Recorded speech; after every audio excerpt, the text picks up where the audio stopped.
আসসালামু আলাইকুম। আজকে আমরা ভয়েস শিখব। This is very important topic in English grammar. So voice,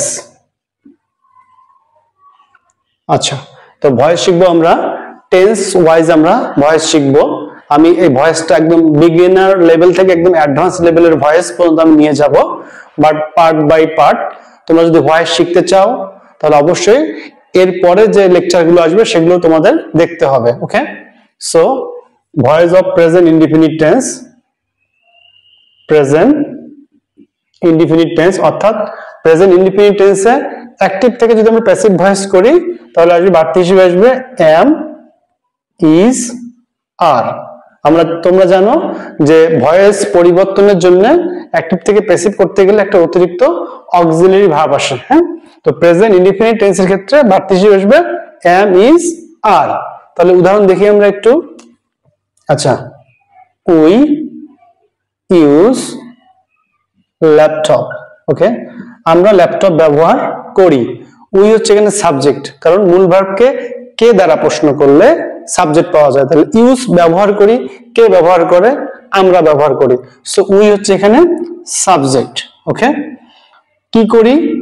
ব্যবহার করি। হ্যাঁ, যে ওয়ার্ড দ্বারা কোনো কাজ করা বোঝায় সেটা হচ্ছে ভার্ব। তাহলে ইউজ মানে ব্যবহার করি, এটা একটা কাজ করা বোঝাচ্ছে। কি ব্যবহার করি অর্থাৎ মূল ভার্বকে কি বা কাকে দ্বারা, আই রিপিট, মূল ভার্বকে কি বা কাকে দ্বারা যদি প্রশ্ন করি তাহলে আমরা অবজেক্ট পাবো। তাহলে আমরা আসলে কি ব্যবহার করি? ল্যাপটপ ব্যবহার করি। So this is an object. তো ভয়েসের নিয়ম হচ্ছে যে অবজেক্টটা সামনে আসবে ভয়েস করার জন্য। ও ফার্স্ট অফ অল এটা প্রেজেন্ট ইনডিফিনিট টেন্স। কেন? Subject V1, object. তো V1 থাকলে সেটা প্রেজেন্ট ইনডিফিনিট টেন্স। সো এখন কি হবে? আমার ল্যাপটপটা অবজেক্ট সামনে আসবে, এটা অ্যাক্টিভ আছে। আমরা এখন এটাকে প্যাসিভ ভয়েস করব। ওকে, প্যাসিভ ভয়েস কি? ল্যাপটপ সামনে চলে আসবে, LAPTOP, ল্যাপটপ। ল্যাপটপ হচ্ছে সিঙ্গুলার। ওকে, ল্যাপটপ হচ্ছে কি? সিঙ্গুলার। অবজেক্টটা সামনে চলে আসলো, সিঙ্গুলার হলে ইজ বসবে। কি বসবে? ইজ বসবে। তো laptop is, laptop is used. অর্থাৎ প্যাসিভ করলেই মূল ভার্বের V3 করতে হবে। আমরা জানি ভার্বের তিনটা form, present form, past form, past participle form, V1, V2, V3। তাহলে প্যাসিভ মানে সর্বদা মূল ভার্বের V3। তাহলে ল্যাপটপ ইজ ইউজড, ল্যাপটপ ব্যবহার করা হয়। তারপরে প্যাসিভ করলে একটা সূত্রের বাই আসবে, এবং উই হচ্ছে সাবজেক্ট। সাবজেক্ট অবজেক্ট ফর্ম কি? আস। তাহলে আস দিতে হবে। তাহলে আমার প্রেজেন্ট ইনডিফিনিট টেন্সের একটি ভয়েস শিখলাম আমরা যে উই ইউজ ল্যাপটপ, আমরা ল্যাপটপ ব্যবহার করি। তাহলে laptop is used by us, laptop ব্যবহার করা হয় আমাদের দ্বারা। অর্থাৎ এখানে বলছি যে এম, ইজ, আর। যদি এই অবজেক্টটা সামনে এসে সিঙ্গুলার হয় তাহলে ইজ বসবে। তাহলে কি বসবে? ইজ বসবে। So next example.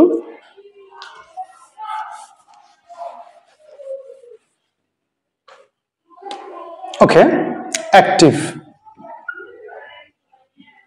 She helps me, সে আমাকে সাহায্য করে। She helps me, this is present indefinite tense. She is subject, helps principal verb, and me is an object here. তাহলে me হচ্ছে অবজেক্ট, সামনে আসবে। তাহলে কি হবে? I। অর্থাৎ ভয়েসে অবজেক্টিভ ফর্মটাকে সামনে সাবজেক্টিভ ফর্মে নিয়ে আসতে হবে, বাট এটিও অবজেক্ট, এটিও অবজেক্ট। আই এর সাথে কি বসবে? এম।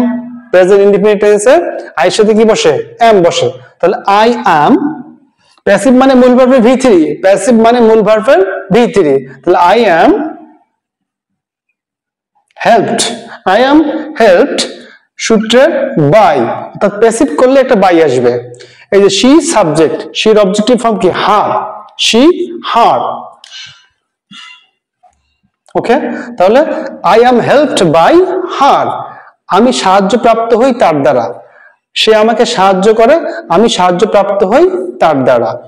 ওকে, আমরা আরেকটা উদাহরণ দেখব প্রেজেন্ট ইনডিফিনিট টেন্সের প্যাসিভ ভয়েসে। ওকে,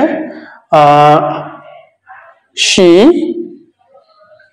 helps them, আমরা ই শিখছি, কখন আসে? এম আসলাম, এখন শিখবো আর শিখবো। ওকে, তো she helps them, সে তাদেরকে সাহায্য করে। তাহলে এখানে she সাবজেক্ট, হেল্পস হচ্ছে V1, them হচ্ছে অবজেক্ট। তাহলে এটা present indefinite tense. So present indefinite tense হলে অবজেক্ট কি আছে, দেম আছে, এর সাবজেক্টিভ ফর্ম কি দে, এর সাবজেক্টিভ ফর্ম দে, তাহলে দের সাথে কি বসবে আর, দে প্লুরাল, যদি অবজেক্টটা প্লুরাল হয় সামনে আসবে সাবজেক্টিভ ফর্মে এবং এর সাথে কি বসবে তখন দেই বসবে, একজন হলে ইজ, আই হলে এম, তাহলে দে আর মূল ভার্বের প্যাসিভে সর্বদা V3, they are helped by, সি থাকলে কি হবে হার। Okay, dear learner, this is the first lecture of voice active to passive and the lecture is based on present indefinite tense. So if you think the video lecture is beneficial to you, you can follow my YouTube channel ESD Academy and my Facebook page ESD Academy, and if you follow you will get the latest lecture of grammar and spoken English.